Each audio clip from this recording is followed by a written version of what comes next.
Yo, pump it up. It's time for the news. Yo, we getting ready to bring you the news, boy. You need to know it. Welcome to another episode of Open Run. This is the podcast where we talk about youth sports and sports in general. All right, so we have our usual suspects. We have the Director of Skills Center Elite Basketball. Also, he played his college ball in Oklahoma at Cameron University, Mr. John Arroyo. All right, so next up we have the four-time state champion out of Georgia, Westover, Georgia, Mr. Andre Lewis, played his college ball at Western Kentucky and Southwest Louisiana.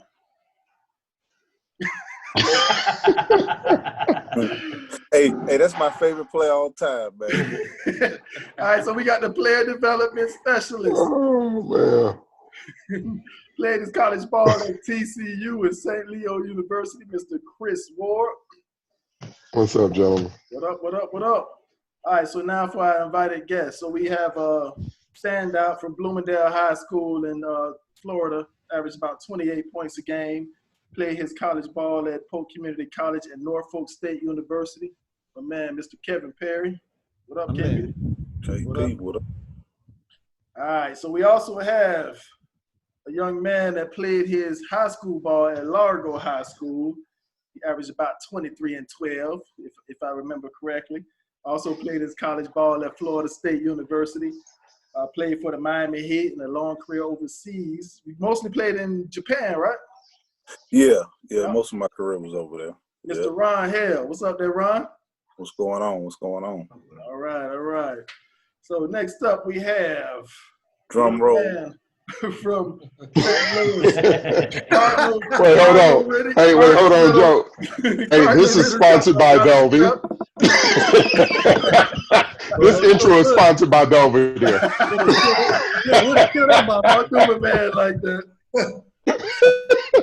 He played his college ball at Arizona, was drafted by the Minnesota Timberwolves, also played for the Miami Heat, Toronto Raptors, and the Rockets, and a long career overseas. My man, Mr. Loren Woods. He's also a McDonald's All-American in high school. I appreciate that, man. And you know what? Let me just say what an honor it is to be with all these guys from the Southeast, and I still get the final roll call, man. So that's what's up, man. I appreciate that, Fi. Thank you.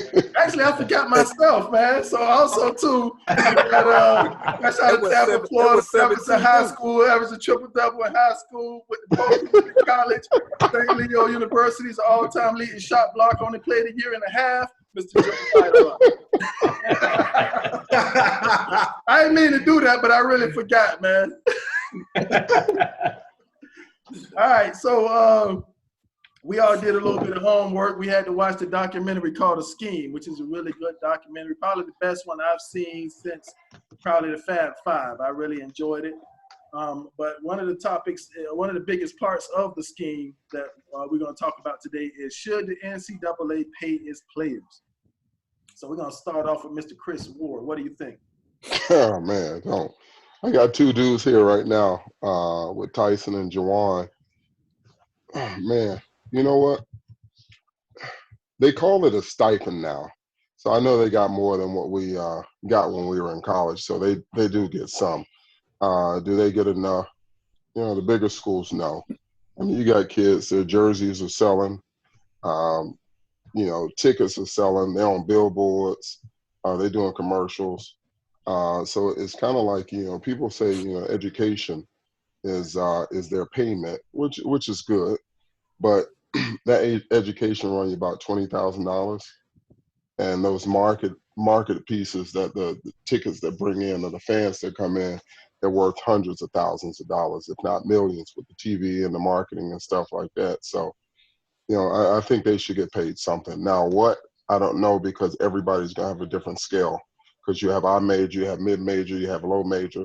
So that's the toughest piece, is making sure that it's fair across the board, and that's just not going to happen. All right, so Loren, so the scheme, you were, in my eyes, a product of the scheme. Blue chip All-American, blue chip player in high school All-American. What do you think? I think what Chris said makes a lot of sense. In my opinion, I think they should be paid. I think they should be paid a lot, to be honest with you. And it is different for different. It should be scales depending on which, like how they have in football, like the Power 5 or 6 or whatever. I don't know a lot about the NCAA football, but they got those different tiers, and they could easily have the same in basketball, Power 5, Power 6 conferences, whatever. Split up their money a different way than the mid-majors, and they split up their money from, a different way from the rest. But, I mean, you got, a ton of all those 60, 70, 80-year-old white dudes that came up with this system to not pay them. They can put their hands together and figure out a system to easily pay these guys a lot of money, and then we have a better college product, to be honest with you. Now, when you say a lot of money, what do you mean by a lot of money? Well, okay, so obviously the NCAA, they make billions of dollars a year, just off of everything, apparel, TV, everything, ticket sales, all of that. But, they could easily, I was having this conversation with one of my friends, and I said, man, they could easily give every school, $100,000, $200,000 every year and say, listen, just go spend it on who you want. Or divvy it up, between all the scholarship guys on your roster. Here's $200,000. Everybody get an extra $20,000, or something like that. But is that a lot of money to a college kid? You damn right. Is it a lot of money for a grown up? Nah. You know what I mean? But for a college kid, yeah, that could be the difference of some of those college kids saying, okay, I might go pro, and maybe I might get drafted, maybe not, whatever. I might have to go to the D-League, or just staying in school for another year, becoming a better player. I think that's a huge difference between a lot of those guys staying and going. All right. So Andre, you played with the McDonald's All-American, D'Antonio Wingfield, in high school. Could you tell us about his process and what you saw when playing for him, and what do you think about players getting paid? I'm not sure, of his process of the things, but you can pretty much tell that was something there. Especially in high school.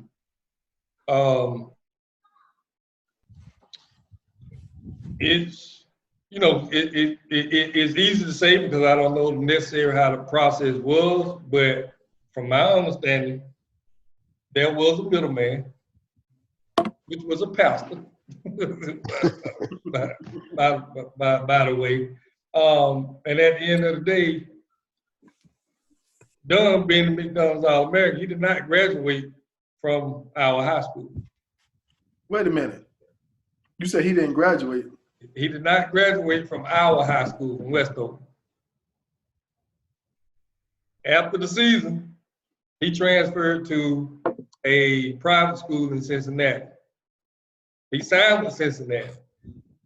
So he didn't graduate from Westover. He played 4 years at Westover, but after the basketball season, his senior year, to my understanding, they was not going to let him graduate.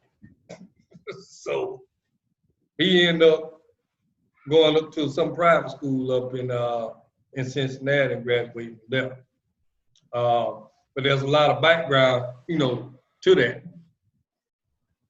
But I don't want to get into that. But as far as college, well, y'all really got into it, dog. You got told all the business. I tried to get him on, but he's shy. He's camera shy, so he did not. Hey, want to get on. You need to bring on the pastor. That's what I'm going to talk to. So now, as far as college is concerned, back in our day, we call it a per diem. These days that's what we called it. We used to get per diem. And sometimes in college, it wasn't basically monetarily things that they would give you. They would give you the materialistic things. Having false jobs. You'll have a job making $25 an hour and you ain't working there a day, but you work for this company. So all of that stuff, was involved. And and I'm putting some people out there on the water. When I signed with Western Kentucky, I went on my visit. I had $1,000 shopping spree at some clothing store on my visit. We're gonna block you out so you don't be seen. Hey, I'm just calling a lot. I see it. But the remedy to it, but my thing, yeah, I do think NCAA players should get paid. But the remedy that I would do is I would cut scholarships. I would limit basically basketball scholarships to probably 12 and use that and use walk-ons, because at the end of the day, you're only using 8 to 9 players on your bench. And everybody is recruiting from JUCO these days. So they want these ready-made impact players. So you really got to be that dude coming out of high school if they cut the scholarship down to 12. But if they cut scholarship down to 12, you can use the rest of that money for those scholarships to give these other kids that are on scholarship a stipend and fill a team up with walk-ons. All right, so let's go to Ron. Ron, you played big-time Division I basketball at Florida State. What do you think? For real quick to touch on what he said about the walk-ons. I mean, for some walk-ons, well, all walk-ons, I think they put in a lot of work, and they come practice every day and never get a chance to play. Shout out to John Arroyo. Yes. So like my son played college ball, my daughter played college ball, and I've been there where they've actually offered walk-ons a scholarship. You know what I mean? So I think opportunities like that should still remain there, for them to get that. So for me, I wouldn't limit the scholarships. I think it's way too much money out there in the NCAA to say that's how we go get it. You know what I mean? It's when I was coming out of school, I mean, I got offered, most I got offered was $50,000. This was in 1996. You got offered $50,000. What you mean? Go to school. What do you mean? What you mean? Go to school? Man, I went to JUCO, man. We was getting $75 a month. That was the top number that I got coming out. You know what I'm saying? It was a crazy thing. It was like they said, 25 once you pass your SAT, 25 once you report to campus. You know what I mean? And I remember I was getting $5,000 just to go on a visit, just to come visit the school.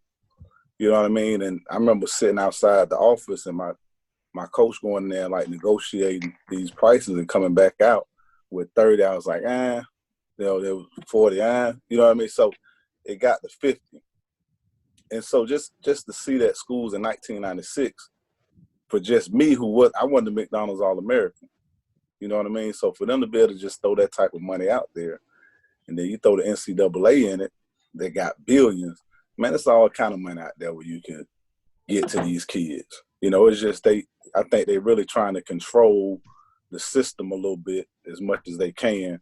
And so they don't want to get that money out like that. You know what I mean? Because when you're not paying players, you kind of keeping the NCAA staying in control of everything.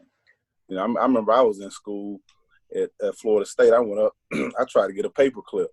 They told me that was a violation to get a paper clip.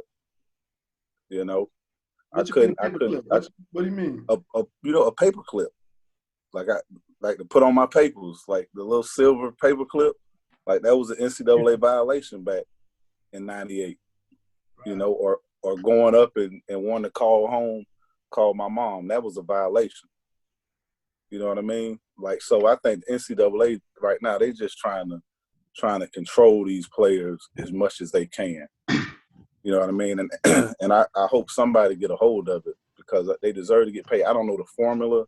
I don't know if we put it in tiers. We do it by, divisions or how you go do it. It's, some schools football make the most revenue. Some schools basketball make the most revenue. So how it's going to be broken down, I don't know. That's not going to get a hold on players getting paid outside of that. Like the scheme, that's going to always exist. That's not going nowhere. Because even if you're paying kids $10,000 in school, if I can get 50,000, 100,000 from over here, I'm gonna still go there. You know what I'm saying? So players go, that scheme thing, that's gonna always be there. That's never going anywhere. You know, I was watching that. I could have wrote the same documentary myself, minus the FBI agents. You know what I mean? So, so I guess I don't know the formula that needs to be done, but it definitely needs to be done. All right, so Too much money out there. So KP, you played at a HBCU. Were you offered anything when you left Polk? And also, what do you think about players getting paid? Nah, I wasn't really offered because when I went there, they were just going from Division II to Division I. So they were just trying to get better players to be able to compete. So I was able to come right in from JUCO and perform at a pretty high level there. But I think for me, going from JUCO there, we was kind of like, Joe, we went to Polk, so we didn't really know about all the money that was transaction back and forth at that time. We just happened to be able to get in school and hoop. And so hindsight is kind of 50-50, right? So you can see there's money out there, right? Even at a school that I went to, just seeing, like, when I first got to Norfolk to the time I left, and even now they tell me now how much facilities and everything and all the amenities they have now, just being able to be at Division I, and they're not even at a high level. So I already imagine, like Michigan, for example, all the people that fill up their stadium for a football game, right? Like if they go to a bowl game, all these bowl games they get for football. I know we're all basketball guys, but football, like you go to a Rose Bowl, they get $20-25 million for the school. I mean, something crazy. So, like it's obviously a lot more. To me, the kids have a lot of leverage now. And the point is, like, the whole point of college, whether you're an athlete or a student, the whole point of college is to be able to get a job to solidify yourself for life after, right? So if you can go to college and play in the NBA after 1 year, then you've already made your career decision, right? Some kids got to go to school for 8 years to become a doctor, and that's what they want to do to make the money they need to make. But if you go to school for a year and I can make $15 million out of school between a contract, endorsements, and all that, why would you stay in school?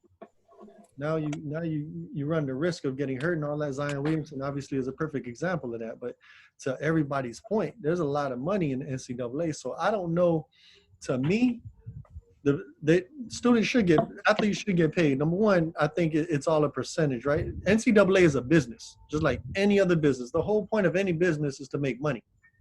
They're a business just like anybody else. So they want to make as much money as humanly possible.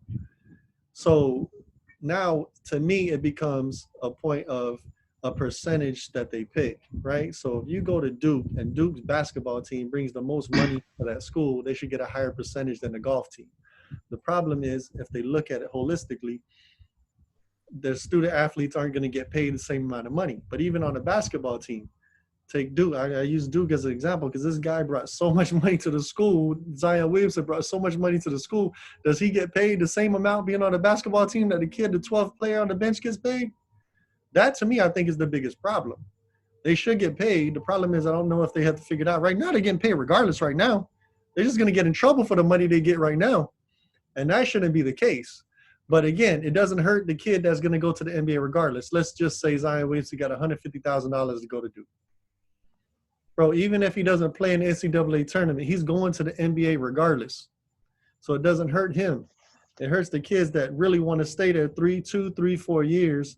It hurts the kid that wants to play in college and enjoy that experience, and then maybe they're not going to play in the NBA, and they get an opportunity to become a doctor, lawyer, or something down the line.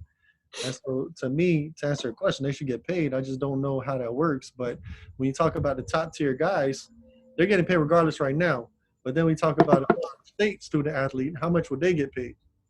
And then you talk about different sports, how much do they get paid based on the sport? So it's a lot that goes into it, because I think, to me, it's all about how much revenue the team that specific sport brings to the school. Like Michigan football should bring the most money into the school, but then you got to pay 65 players, whatever that looks like. So it's a little bit of a challenge, but the NCAA and those schools are making a lot of money on kids, that's for sure.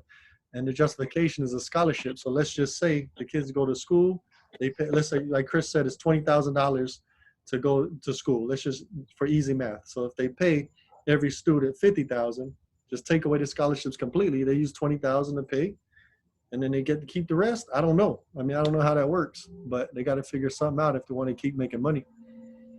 All right, so John, what you think? You know, I went to a small D2 school, and I wouldn't say they were getting 50,000, but I know damn well, my partner's probably gonna be watching this. Them jokers didn't work that hard working that construction job that the booster got them. So, you know what I'm saying? I know it happens, but I think they should get paid. But like everybody's saying, how do you do it? You know, Division II schools aren't going to get as much as D1 schools. You know, different things like that. So what's the scheme? You know, no pun intended. But as also, I think it's already started. Everybody knows they're getting paid. Like if that documentary that came out, they could have went even deeper. It's like they just literally stopped because they wanted to make, like Chris said, the African Americans an example. To be honest, you know, they wanted to make an example of somebody, but it has started from AAU. Man, them jokers switch teams, not because they the best team, man. Look, them jokers come out there, hey man, I'll give you your mom this, I'll buy you this, I'll do that. As young as 9th grade, everybody knows that. So the NCAA knows that. So if it's okay for a booster to sponsor something, why isn't it okay for them to pay it? But like I said, I don't think it would ever be done because they, like Chris said, they done turned it into quote unquote a stipend. Not a big stipend, but it covers some of the things that they need. But you know, if they're making money for somebody just like us as employees, we're making money for our organization. Joe, you get a bonus every time your team gets something. So if they make it to a certain level, why not give them a bonus? The coach get that bonus. Like that. Right. The coach get big money. Right. So you mean to tell me they was paying players at Cameron University? Hey, that's crazy, right? And I wouldn't say I feel hoodwinked and bamboozled. We didn't let Plymouth Rock landed on us. In Lawton, Oklahoma, bro, I know for damn sure I had a cat come down from New Mexico State D1. Okay, he come to Cameron just to play ball at Cameron. Nah, buddy. And so real quick, that 50,000 was not Florida State. Oh yeah. Whatever. We know you ain't gonna sing, bro. All the schools that recruited me, that was the cleanest school. All right, so you already had all your money by the time you went to Florida State, so you so just to touch on that. So like Ron, you said you was not a McDonald's All-American. You was offered 50,000. Wood. Yeah. What was you offered? Right. Oh yeah. And he went to Arizona. Hey. He went to Arizona. They was on the scheme, wasn't it? Where Arizona on the scheme? Arizona's on the scheme. I was over there like, oh God, man. Right. Listen here. Like, I hope my name don't come up. It was sick, man. But my AAU program and my high school coach at that time, we wasn't even on that. It was all around. Don't get me wrong. It was everything. I can pretty much co-sign and vouch for everything everybody said coming into it. Money, cars, jobs for your family, all of that. It was all of that. But I specifically remember my high school coach sitting me and Chris down and saying, listen, if you go that route and something happens and y'all get caught up, it's not worth it. Because, if you just wait 1, 2, 3 years, you'll be playing pro. So, we didn't even go that route. Looking back on it, I really feel like taking the integrity angle probably wasn't the best decision coming from the ghetto. So, yeah, I probably would have taken that, 75,000 cars, cribs, jobs for your mom and daddy, all that I would have. But, we just didn't, honestly, we just didn't even go that route. And it was, I'm not going to speak on Arizona specifically, but there's tons of ways around it. I think in the beginning of the scheme, you saw what Jerry Tarkanian said, like, 9 out of 10 schools are cheating and the other school is in last place. Yep. You best believe that every single school, even if they not coming with runners and boosters saying, look, we give you 50,000, 100,000, whatever, they finding a way to make sure those players are comfortable. Well, my JUCO coach, Coach Giles, man, he used to love the movie Blue Chips. He used to love it. That was his favorite movie. And I never understood why. I mean, I was like, it's all right, but it ain't no above the rim. You know what I'm saying? Yeah. But I see why he liked it, because to him, that was probably a reality. So tell me this, now, and this is open for anybody. So this kid, Jalen Green's going straight to the G League. How do you feel that that's impacting the NCAA? Bro, it's smart. It's smart. Yeah. Like, and again, the thing is, when you talk about college and NCAA, the whole point is to get a job. For athletes, is to play in the NBA. That's his dream. So he's gonna get, I think, what is it, like 500,000 to play one season? 500,000, Yep. Right? So Yeah, I mean, he'll probably be a two-way. Yeah, where else is a 19-year-old gonna make 500,000? Oh, go to college and play a year and then go to the NBA. That doesn't make any sense. Like, that kid right there is smart. Whoever's on his team giving him direction is steering him the right way, because, bro, he go to the G. He's gonna probably struggle a little bit because he's not physically adept, but like his athleticism is crazy. But forget the basketball stuff for a second. Just the decision that he made to get ready, like, is a great opportunity. And if they keep doing it forward, and I know I read somewhere where they said that high school kids will eventually be able to jump right to the league. I mean, there's gonna have to be something for those kids. I mean, there's so many that think they're ready to go and hopefully to get those opportunities. But I think at some point the league has to protect the ones that aren't gonna make it, right? Because for every LeBron James, there's a Corleone Young.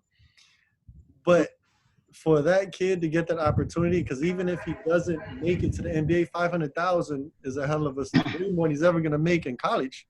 That's for sure. Yeah. Yeah, and I agree, because you can always go back to college. You got people that are regular students that go to college. Just because you don't have basketball, you say you can't go to college. You can go to college at a later date. Golfers don't have to go to college. Tennis players don't have to go to college. Baseball players don't have to go to college. I mean, so that's a bunch of crock, and I think it's just due to where basketball comes from. Majority of the basketball players come from inner city. So it's just another way to hold kids down and hold them accountable. Because if you look at it like this, a college basketball player, Division I basketball player, cannot work. You can't have a job. Well, say you don't have any money, or just say you come from a middle class family and you don't get that much Pell Grant.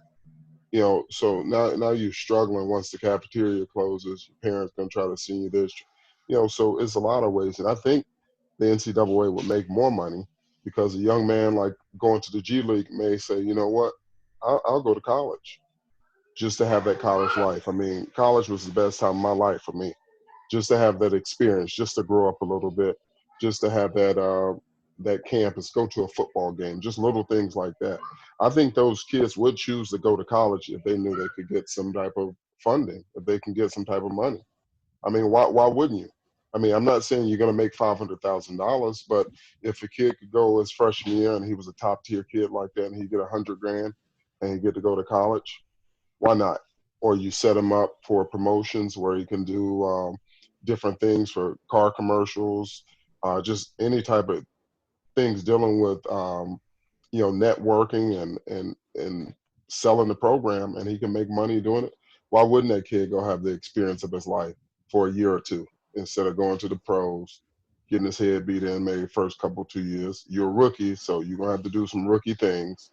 You're not gonna be able to hang out with the older guys because you ain't 21. I mean, just little things like that. So you're not gonna enjoy it as much. So you're gonna be stuck inside, hanging out, not being around your teammates. They have families, little things like that. So I think kids would, if they knew they would get paid, they would go to school. I'm sorry. Let me add one thing to that. My bad, because I know I already went. But like, the thing is, like, what frustrates me right now watching these kids leave is I don't understand why a kid that's projected to go 47th is gonna go to the league after their freshman year. Because they have to put. I mean, I understand the reason why he's trying to get paid. But to Chris's point, if those kids get paid a little to stay in college now, if he stays another year, would he go 18th? If he works on his game and does those things, I have to put himself in that situation. To me, I know the reason why, but it's like pointless. Like, why leave college if you're going to be the 47th, 48th pick when your ultimate goal is to want to be one of the best. Yeah, but that's what I'm saying in the beginning, and to answer your question or to touch on a different aspect of it, I think it's the beginning of the end for NCAA men's basketball. To be honest with you, if they don't start paying these kids, like KP said, forget about going to college. Like what Chris said, forget about going to college. If I can go to the G League and get $20,000 next year or $30,000 next year, why would I go to college? Because I'm not going to get paid in college. And the college experience and the college exposure, it's not like how it was. It's not like going to college for 2 or 3 years now. You know, all the NBA scouts are going to be at all the games and they're going to see you. And no, if all the best players are in the G League or all the best players are in these minor league basketball systems, that's where all the NBA scouts are going to be. So I'm just going to go to the G League or to the CBA or whatever kind of developmental league they have, get my $15,000, $20,000 and work my way up from there. Why would I go to college? The NCAA is done. I'm the devil's advocate because there's only a small percentage, just say out of all the college athletes in the nation, just in the United States, there's only a small percentage of those kids that are able to or athletic enough to be going to the next level. So I would, at the end of the day, I think they should pay kids, but the percentage of the kids that are ones and dones is much smaller than the kids that are staying in college for 3 more years. But why are they all doing it? You're 100% right. I agree. But they're still going, and they're ruining their potential. Yeah, and check this out, Dre. You say that, but just think about a kid that is, like you said, that's not top tier, but he's averaging like 12 his freshman year, 13, 14, and he's still not the dude on the team. He can go overseas and get 60, 70 grand. Yeah, I mean, but that's fine because and that's tax free. I'm an advocate that college ain't for everybody. And you can tell that for kids that coming out of high school or how they're focused on their academics. A lot of kids are just, a lot of good kids are doing enough just to get by so they can be eligible and be in their predicament. But you still have a high percentage of kids that are not on that level. Maybe 2, 3 years down the line, they can make it to the NBA level, but they're still going to go to school for at least 3 to 4 years. Like Tyson, for example. So Tyson wasn't a one and done athlete, but now he done stayed in school all 4 years. He's an NBA prospect. There's a lot of those out there. Yeah, but Tyson's what you consider a processed kid. You take it like this, and I use this all the time. The best barbers growing up in the hood was the dudes that was on the football team or your homeboys cut for $5. But if they wanted to be legal, they had to go get their license in order to open up and make more money. And basically, that's what college basketball is doing to these kids. They're making these kids go to college for a year for what? They're already good. They're already good with their Clippers. Like they're nice with their Clippers. So you telling me Zion needed college? It was almost unfair. They're already nice. So why should they have to go, be paid less in order to go? And I mean, because if it was golf, you go pro as a young one. If it was tennis, you can go pro at 12. Swimming, and name them. Hey, so why y'all think that they made that rule just in that sport? In football, of course.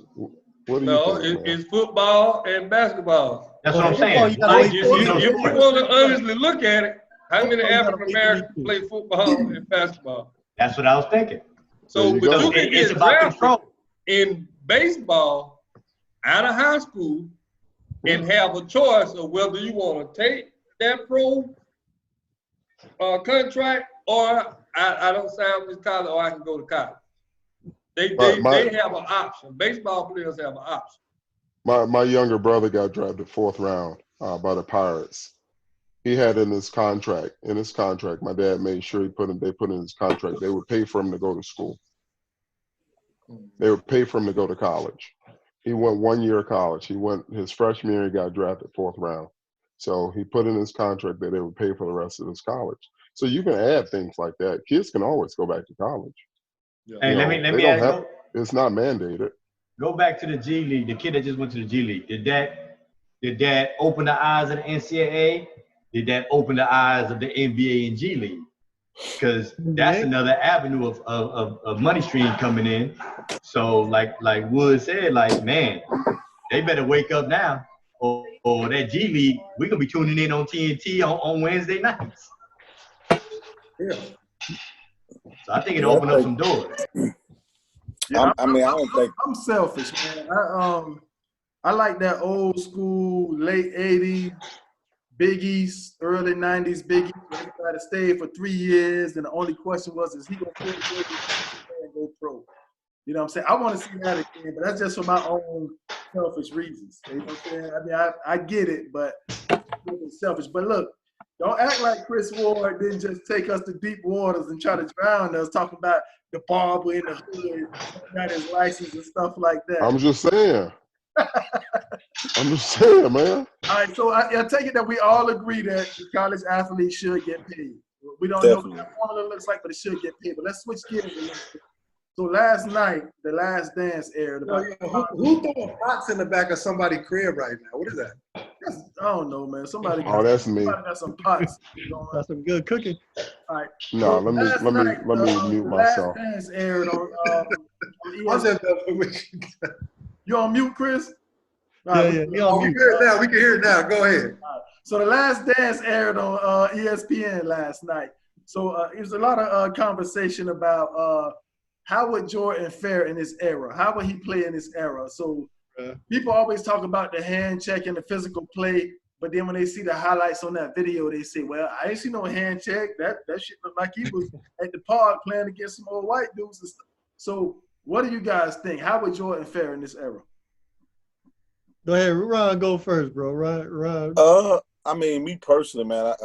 I think Jordan would destroy this era. Like, I agree. I don't think it would even be fair. I agree. I don't think there's one person that can guard him. I agree. I mean, it would look like he out there by himself most of the time. Because I mean, you can't touch. I mean, period. I played through like both eras. You know what I'm saying? I remember playing. I was in high school. I never forget. I played against. We had a camp, Orlando Magic camp at our high school, where every day, like a player would come to our camp. We had Dennis Scott come one day. He shot against like our best shooter. You know what I mean? We had Anthony Bowie came one day. I played him one-on-one. Now, mind you, I want to talk. Up too. Huh? You locked that garbage up too. Let me tell you, I was one of the best high school players in the country. He was one of the worst players in the NBA. Bro, what I say, bad, bro, when he put that hand on my hip, you know what I'm saying, how they played, but he controlled me. You know what I'm saying? Like, that day I realized that I got a lot of work to do. You know what I mean? So, I mean, just seeing both sides of it. Then I remember being at Miami Heat camp the first year. You had, this was like rule changes started changing. You had the refs come in, and they was explaining like how the rules was changing with the hands and different stuff like that. And I remember Pat Riley he was just drilling them. Like every time they did something, he'd come up with, well, can you do this? Can you do this? And I'm trying to figure out like why he asking all these questions. Like, the man just told you but he trying to figure out a way to manipulate the system as much as he could. You know what I mean? And so if you think about it, Miami still stayed physical for a long time. It's still kind of one of the more physical defensive teams, you know, in the league. But I just think going across both eras and seeing the difference in the rules. I mean, even myself, I played in summer leagues myself that I thought was just, to me, was easy. You know what I mean? Like, it was like this is not hard at all. Like, so I think Mike would destroy it. He would adjust. You know what I mean? I think his range would have been different. You know, Mike was a killer. So, you know, whatever Mike wanted to do, he was going to do. So I think he would have extended his range. And I just think I think he would just destroy this era and just take some of these guys' hearts today. Well, but I think it's all relative still because I think there's a lot of players that will be effective. They say the same thing about LeBron not being able to play the physicality of the game back then, but you got to think this is when they got like they can only play to the level and competition that they're going against. So if at that time it wasn't physical, if it was physical, you can't blame the players. I think the guys that have a high basketball IQ, they'll adjust. So Mike would kill. I think there's a lot of players that played back then that would be just as effective today. You can't say just because they weren't athletic, they couldn't be because they would adjust their game. Just like LeBron. LeBron would adjust his game to be more physical. The guy's 6'8", 280. Like, what do you mean he's not going to be able to take contact? But if the game is played the way Michael Jordan can only play the game and score 35 points a game the way it's being played. And if he would play back then, and you put Mike now back in today's game with no touching, he probably averaged 45 points. But if he came up that way, it might be a little bit different, but he would still figure it out because his basketball IQ was just so high. That's what I think gives a lot of these guys the advantage that are effective because they could be effective in any era because the basketball IQ is so high. To me, I think, like I know we're going to talk about it probably, but like Scottie Pippen, I think Scottie Pippen would be amazing in today's game. You know, like he's such a high basketball IQ guy. Without question. All right, Wood. So Wood, I saw you shaking your head when he said Mike would average 45. So what do you think?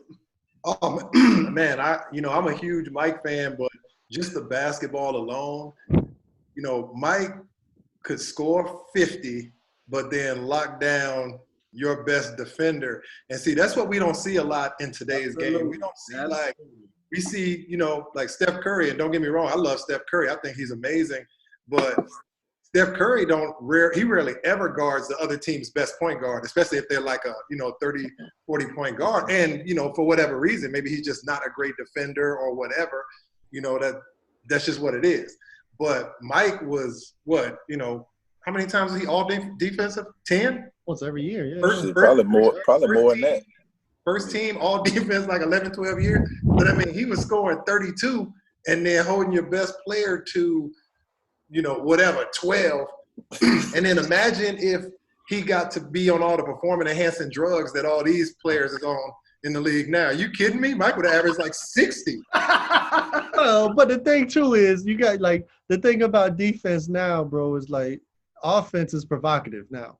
It's what sells tickets. So they're not promoting defense like it was. I think there's players now that can play defense. Steph probably isn't one of them. I get what you're saying, but I agree with the point of the best players not guarding the other best players. Like that's the competitive part is what I don't like now compared to that era back then because like Mike, Scotty, they would guard whoever was scoring.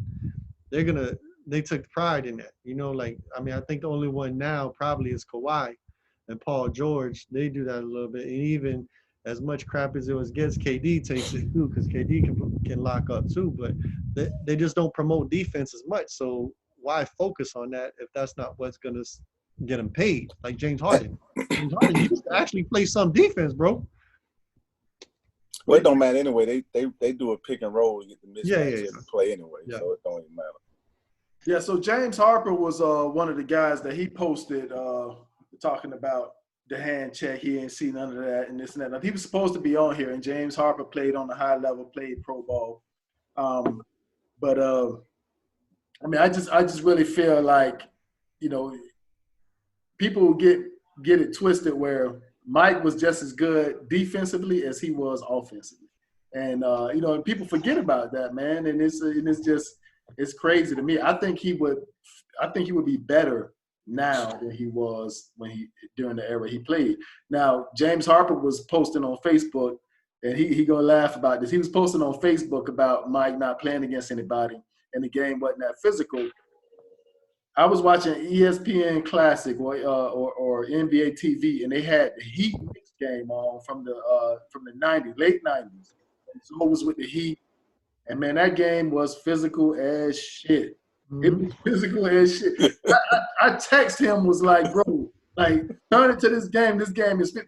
But that's just one series. I'm like, yeah, but the teams that didn't play tough like that, they were swept. They was going out. You know what I'm saying? And, the game was physical back then, bro. Yeah. But all I your don't understand But what was his Hawk point, talking though? about, because he had to go through the Detroit Bad Boys and he had to go through the Pistons. Right. But as far as Jordan playing in this era, Kobe was the next thing best to Jordan. He was Jordan like. So I would say Jordan would average maybe 2 times double what Kobe did right now in this era.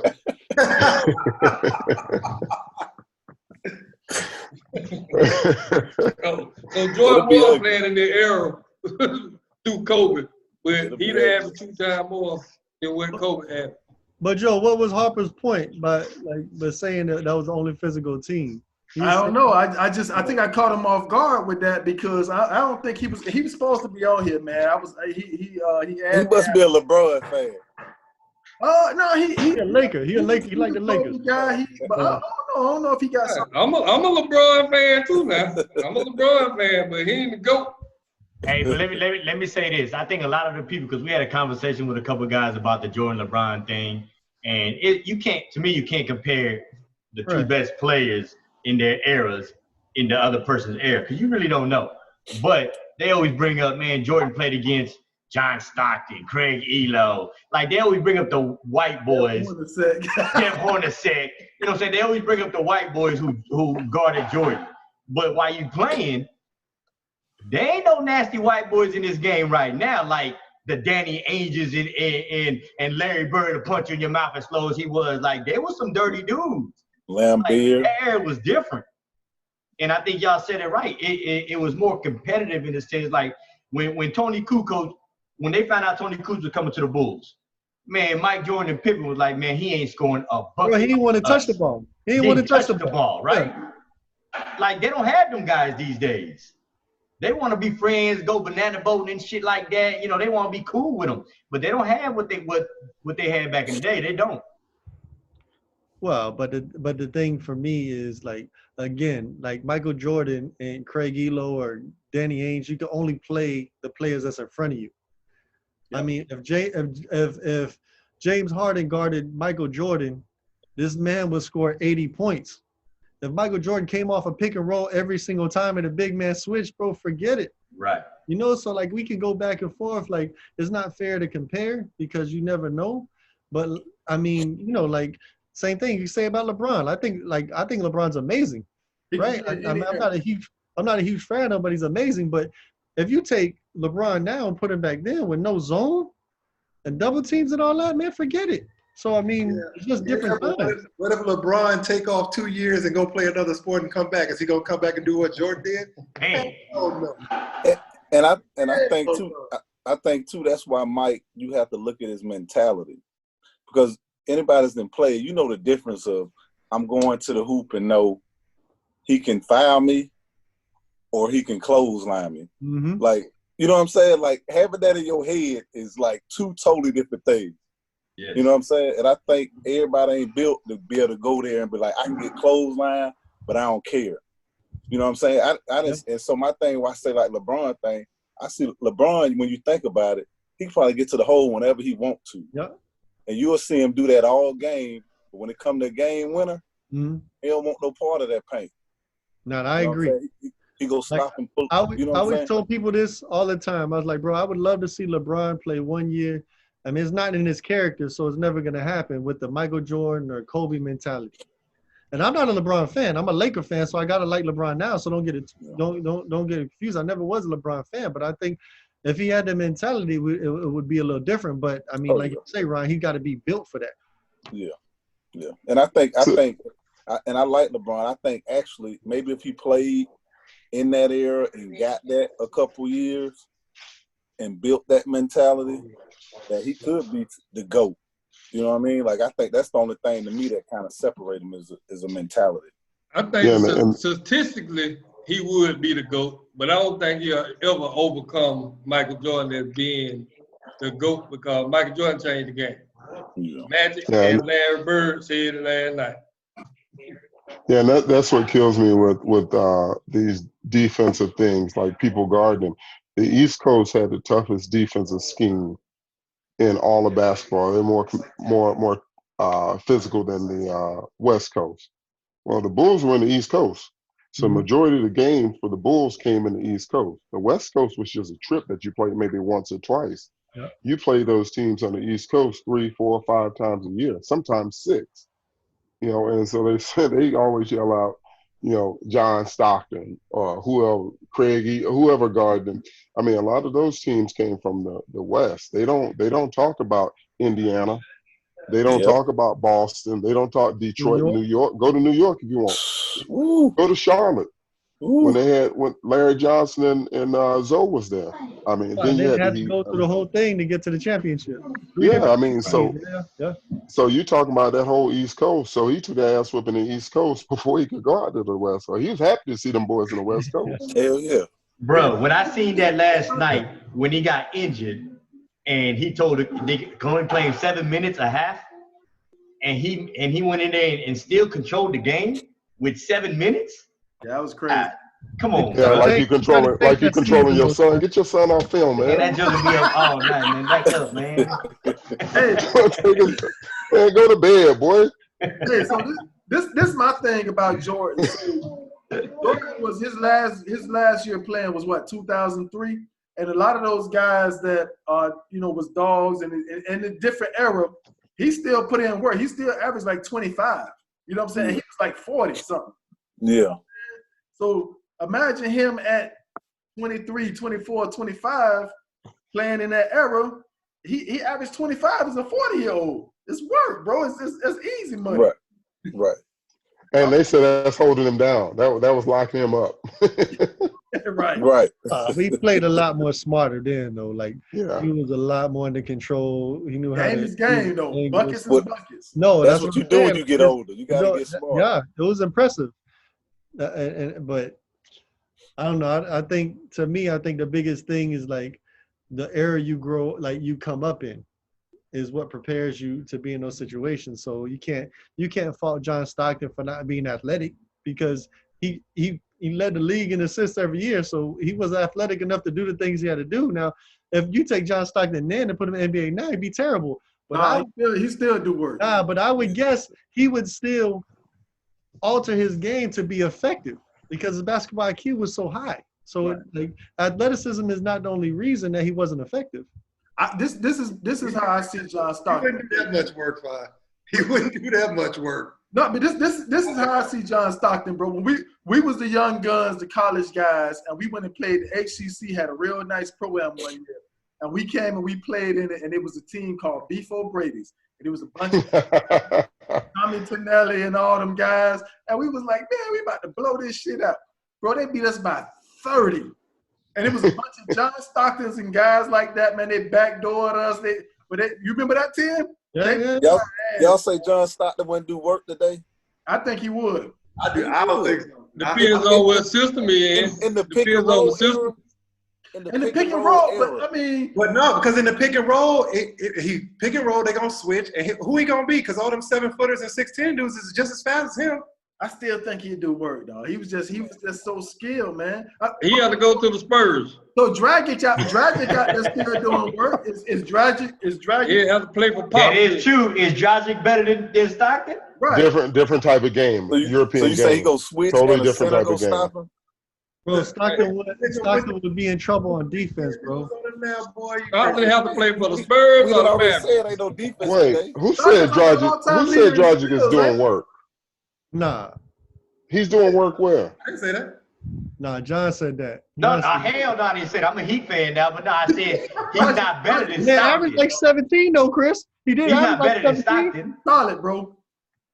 He solid, averaged but he's not better than 17. Stockton. He had to take 25 shots to get it. No, last year.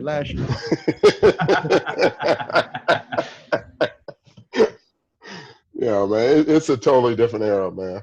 You know, even if you look at it, you know. Look, hold on, Chris. That's just like jokers now telling y'all, who y'all probably the ones that was here and having ran the riverfront and stuff like that, telling y'all, man, we'll bust y'all ass. How would y'all take that? Right now? Well, not got now. it. Not now. You got it. You got a young star. Let's just say you was 35 right now, and I 40. say run that. I say let's see. But you got like guys like Ron Hale. Ron Hale was like a 2 guard. How tall are you, Ron? 6'8", 6'9". Two guard. Like he was ahead of his time. You know what I'm saying? Man, over 6'6", 6'7" point. Dre played point guard at the number one ranked team in the nation in high school, 4-time state champion Jordan. He played point. He was ahead of his time. KP, you can tell him I played 2, 3, 4, and 5 at Pope. You know what I'm saying? My freshman year. But that's what I'm saying. We talking about these old cats and these young guys. What about these young guys that say, like, we see high school basketball right now. Boy, And stop. everybody goes to the game and be like, God dang, this high school basketball is horrible compared to Cut it when we out. grew up. They physically stronger. We talking about the highest level though, As John. we was. Yeah, that's true. That's true. At least Hey, About It's like terrible. high school kids. hey, I tried to get kicked out of games so I didn't have to beat at a coach. It's terrible, man. All right, so Wood, what Put you me think? out. You've been kind of quiet over there. Jordan playing in this era. Oh, he's gonna crush it. That's MVPs, all that. Whatever team he on, they going to. He'd be similar to LeBron with that advantage that LeBron has, or whatever team he goes to, it kind of automatically makes them a contender, or it gives them an advantage just because of LeBron being 6'8", 6'9", 280, can play in the post, but is as fast as all the dudes that's 6 feet tall.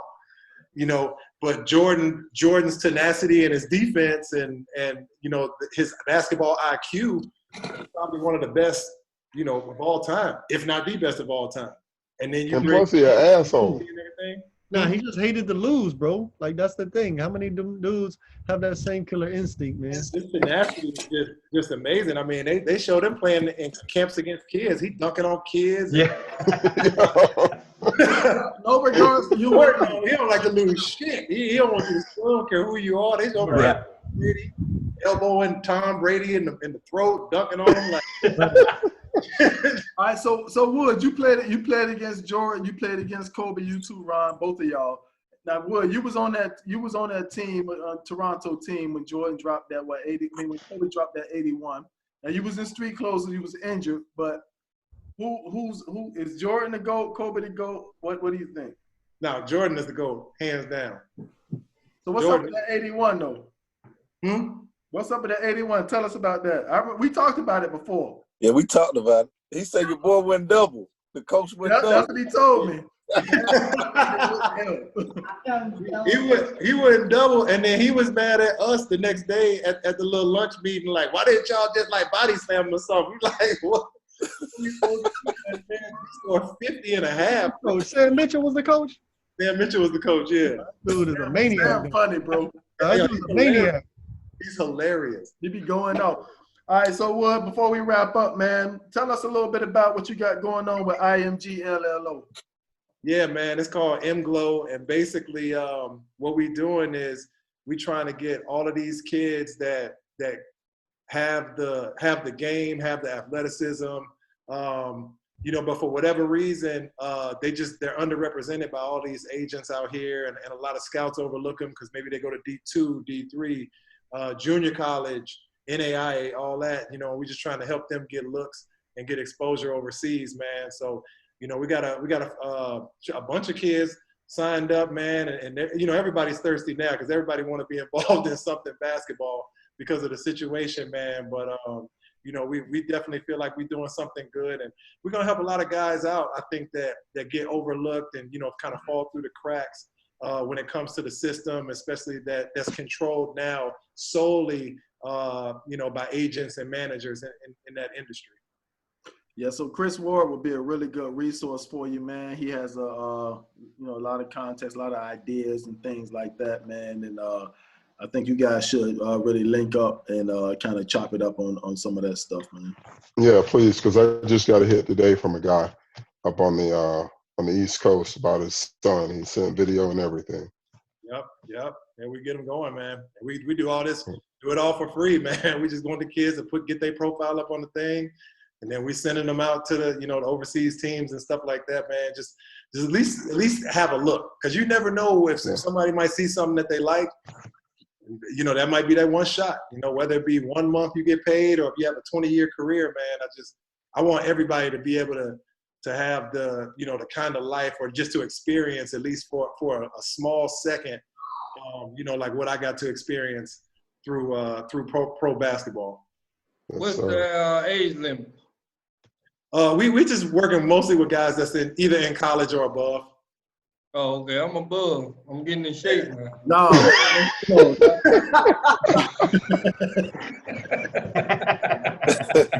Hey, you work with coaches as well? What you mean, like getting them exposed, like overseas and stuff like that? Yeah. No, not right now. We don't have that element. We just started off with the kids right now. Just build something out for them, man. But hopefully, you know, we're gonna grow and we can add a ton of elements, man. If you don't mind, I'll get your information from Joe. I got some film I'll send you. And also too, man, you got a podcast as well that you're doing that you relaunched, man. I really enjoyed the one that you had previous, but now you crank back up. So could you tell us about your podcast and how can we find it? Oh yeah, man. So the podcast called Others Receiving Votes. You know, it basically just talks about the overseas lifestyle and just, you know, everything that's involved with leaving college and the U.S. basketball culture, and then being dropped off in the middle of an international foreign country and not knowing what's going on, man. So I got a lot of guys on there that basically just talk about how, you know, how to get acclimated to the environment and you know, like how to take care of yourself and all that, man. So, and I'm glad we got Ron on the show too, man. Because I know, because Ron, you're gonna be on the show. You're gonna be one. So, yeah. Hey, it's funny. I mean, it is funny that you say that because I be thinking about stuff like that. Because the overseas players, they kind of get lost in the shuffle. You know what I'm saying? But I think that it's something that could be entertaining if you kind of see the lifestyle and how all that works over there and stuff like that. So, some stuff I definitely thought about before. So. Yeah, Hey, Wood. Reality show. Get a reality show going. Wood, I was in Zakli, Lebanon, man. You tell me if you. I played in Lebanon. Yeah, Zakli up in the Bakar. You know where that is. 2 years. Freezing Hey, they some fools over there, bro. Man, you ain't never lied. Bro, fools. Yes, they are. But hit your boy up on social media, man, Mr. Loren Woods. You know, hey, my bad, Pa. I know this your show, man. I had to get my spot out there. It's all our show. It's all our show, baby. Hey, I want to let y'all know I'm inspired. I did 3 push-ups there on the refrigerator about 15 times. So Wood, go ahead and give us his socials. What you got? All right, man. On Twitter and Instagram, same thing. Mr. Loren Woods, MRLORENWOODS. I know Ron ain't gonna give his socials. He don't even got no profile pictures on his shit. I'm just chasing these kids around, man. That's it. That's right. So Ron, you got what, 3 of your kids in college now? Division I? 2. Then I got one that's a junior in high school, but she already committed to go play with my other daughter. She go gray shirt next year, which a lot of people don't even know what gray shirt is. I had never heard of it until you told me about it today. What is Yeah, gray? and I didn't hear about it until like yeah. So gray shirt is she's not gonna play basketball her senior year. She's gonna graduate in December, and she's gonna report to college in January. She's gonna start classes, practicing with the team, traveling with them. And then that way, the following year, when she actually comes in, which would be her freshman year playing, she'll kind of already be acclimated and stuff like that. So, what school is she going to? She's going to Ohio University. Oh, okay. Yeah. Bobcats. Look, Ron got that winning formula, man. He 3 for 3, bro. He 3 for 3, man. I'm just trying to get my first one off. Where your son at, Ron? He played football at Indiana University. Okay. Yeah. So that's what's up. So then I got 2. Appreciate it. 2 more coming after that. I got a 6th grade daughter I'm working with right now. She's 5'8", getting her right. And then my little boy 5. So it'll be the next Zion coming through, hopefully. We got more kids than Miss Wayne's, boy. Hey, Ron. I'll sign your creator up on M-Glow right now. Just yeah, Wood, your son hit a little growth spurt, man. How big is he now? Because he was almost up there with you. Yeah, man. Well, he about 6'7" right now, man. And he, you know what it is with him? He finally got his athleticism and his coordination. It took 3 straight years of doing the damn ladder drill and jumping in circles and landing on you, all that dumb shit that we had to do to get our coordination and get our balance right. And he's been working hard, man. He finally it all came together, man. So he just graduated, or he gonna do prep school. So we reclassed him, and he's gonna finish out. He's gonna graduate to high school next year, but then he's gonna play prep school, man. And I'm pretty sure he's gonna get a scholarship. So if you saying he's 6'7", that means he about 6'11", because you be saying I'm 6'5", dog. You stay trying to. I heard you tell Mark Jackson he was 6'7", dog. Mark Jackson like 6'10". Mark Jackson's 6'10" on an NBA roster paper, but Mark Jackson in real life is like 6'7" and a half. Yeah. No, Mark Jackson's taller than me. I'm 6'9", bro. You be telling me I'm 6'5".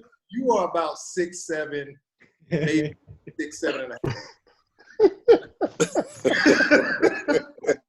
See, and that's that bullshit I be talking about right there. All right, so KP, what you got, man? You got any final thoughts for us, man? Nah, bro. I think this is pretty cool for us to be able to get together, man. You see Ron and bro, I don't know how long. What, Man, doing good? long time.